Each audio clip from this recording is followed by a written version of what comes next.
একজন প্রশ্ন করছেন, নাম লেখেননি, শিবির করতে হলে কি রিলেশন ব্রেকআপ করতে হবে? এটা তো আপনি নিজেও জানেন, কোশ্চেনের মধ্যেই শুভঙ্করের ফাঁকি আছে। আপনি জানেন যে ইসলামী ছাত্র শিবির যারা করে সাধারণত তারা বিফোর ম্যারিটাল রিলেশনশিপে থাকে না, এক্সট্রা ম্যারিটাল অ্যাফেয়ার্স এর মধ্যে থাকে না, তারা তাদের যৌবনকে হেফাজত করে।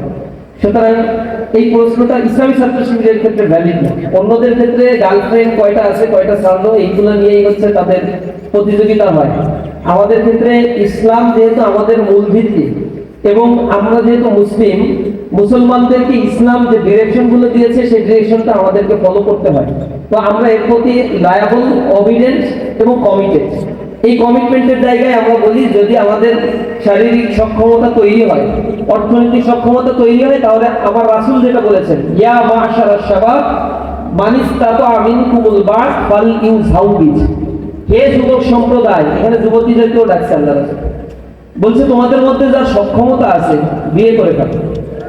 বিয়ের বাইরে গিয়ে যে কাজগুলো করবা এগুলো প্রতারণার শামিল।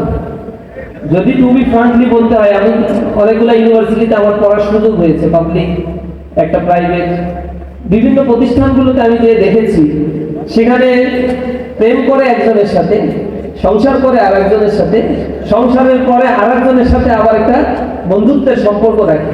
এটা ফ্রেন্ডশিপ। এটা হচ্ছে কি বলে, মোর দ্যান ফ্রেন্ডস।